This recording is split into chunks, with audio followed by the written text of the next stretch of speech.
इस विस्तृत और गहन विश्लेषण में सभी का स्वागत है। आज हम सिर्फ चुनावी रैलियों या भाषणों की बात नहीं करने वाले हैं। हम उस जटिल राजनीतिक बिसात को डिकोड करेंगे जिसने पश्चिम बंगाल के हालिया चुनावों की पूरी दिशा ही तय कर दी। पर्दे के पीछे काम कर रही रणनीतियां, इतिहास के पन्नों से निकली जनसांख्यिकी और डिजिटल ताकत का जो अभूतपूर्व संगम हमने देखा, वो वाकई हैरान करने वाला था। तो चलिए, बिना किसी देरी के सीधे इस चुनावी अभियान की असली रूपरेखा को समझते हैं। इस पूरी चर्चा को आसानी से समझने के लिए हम इसे 5 मुख्य हिस्सों में बांट रहे हैं: डिजिटल ताकत और फाइनेंस, शांत जमीनी नेटवर्क, लीडरशिप और वॉर रूम की रणनीति, जाति और विभाजन का इतिहास और अंत में CAA का असली चुनावी असर। तो चलिए शुरू करते हैं पहले पॉइंट से, डिजिटल ताकत और फाइनेंस, यानी आज के दौर की असली चुनावी रणभूमि। आजकल चुनाव सिर्फ सड़कों और चौराहों पर नहीं लड़े जाते, बल्कि हमारी और आपकी मोबाइल स्क्रीन्स पर लड़े जाते हैं। अब जरा मिलेनियम पोस्ट द्वारा मेटा की एड लाइब्रेरी के इस डेटा पर गौर कीजिए। 26 मार्च से 26 अप्रैल के बीच बीजेपी ने डिजिटल विज्ञापनों पर पूरे 4.12 करोड़ रुपए खर्च कर दिए। वहीं टीएमसी का खर्च 1.08 करोड़ और सीपीआईएम का तो मात्र 2.96 लाख रुपए रहा। संसाधनों की यह भारी असमानता साफ दिखाती है कि चुनावी लड़ाई में आर्थिक ताकत कितनी अहम हो गई है। और ये पैसा आखिर गया कहाँ? इस आंकड़े को देखिए, 1544। ये महज एक संख्या नहीं है, ये सिर्फ एक महीने में बीजेपी द्वारा चलाए गए अलग अलग विज्ञापनों की संख्या है। इसकी तुलना में टीएमसी के सिर्फ 470 और सीपीआईएम के 61 विज्ञापन थे।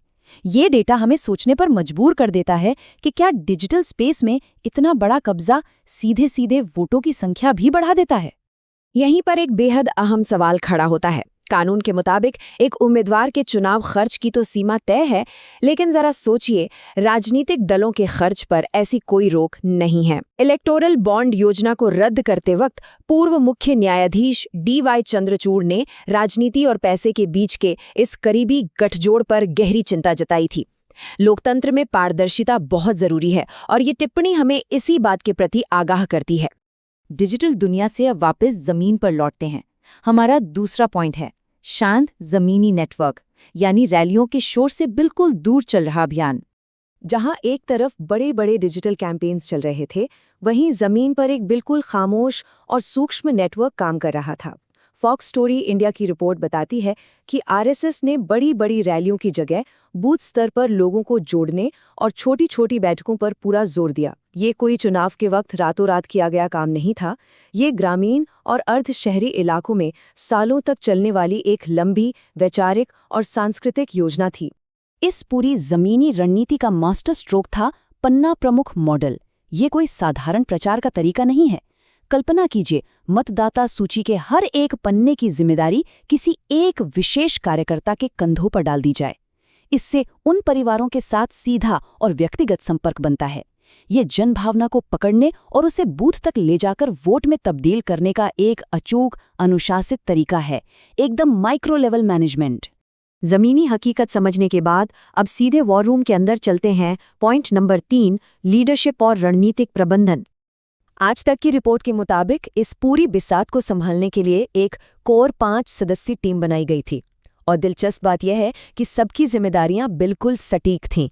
धर्मेंद्र प्रधान ने रणनीतिक संतुलन देखा, भूपेंद्र यादव का फोकस माइक्रो मैनेजमेंट पर था, सुनील बंसल ने पन्ना प्रमुख के जरिए संगठन को कसा, बिप्लब कुमार देब ने आक्रामक प्रचार संभाला और अमित मालवीय ने पूरे डिजिटल नैरेटिव को कंट्रोल किया। ये एक परफेक्ट टीम वर्क था। इस टीम का सामूहिक प्रयास इतना जबरदस्त था कि देर रात तक चलने वाली लंबी स्ट्रैटेजी मीटिंग्स और दिन भर के थकान भरे रोड शो का ऐसा तालमेल बना जिसने राज्य की दशकों पुरानी कैडर आधारित सत्ताधारी संरचना को सीधा और गंभीर चैलेंज दे दिया। आइए अब चौथे हिस्से की तरफ बढ़ते हैं।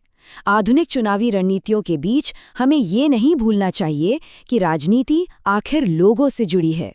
जाति, विभाजन और मटुआ समुदाय का मानवीय पहलू। वर्तमान को समझने के लिए थोड़ा इतिहास के पन्ने पलटने पड़ते हैं।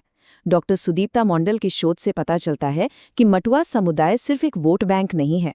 इनकी कहानी अस्तित्व और अपनी पहचान बचाने के संघर्ष की कहानी है। बंगाल के सीमावर्ती जिलों में आज ये समुदाय एक बेहद निर्णायक जनसांख्यिकीय ब्लॉक बन चुका है।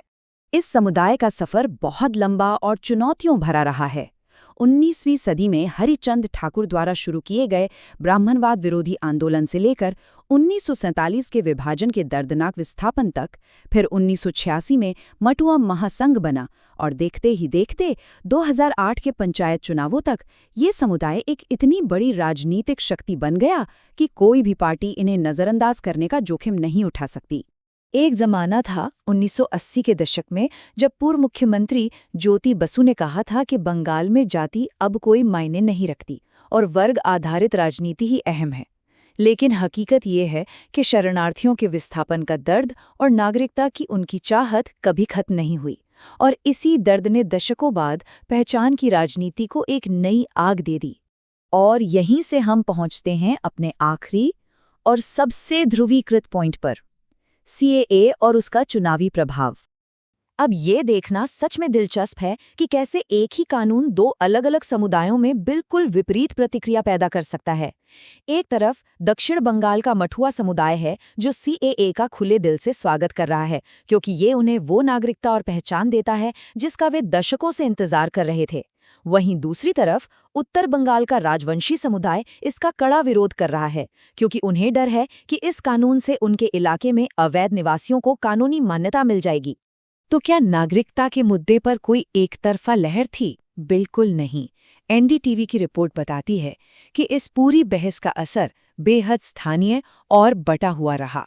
जहां बीजेपी ने बनगांव जैसे मटुआ बहुल इलाके में अपनी जीत बरकरार रखी, वहीं राजवंशी बहुल कूच बिहार में उन्हें तगड़ा झटका और हार का सामना करना पड़ा।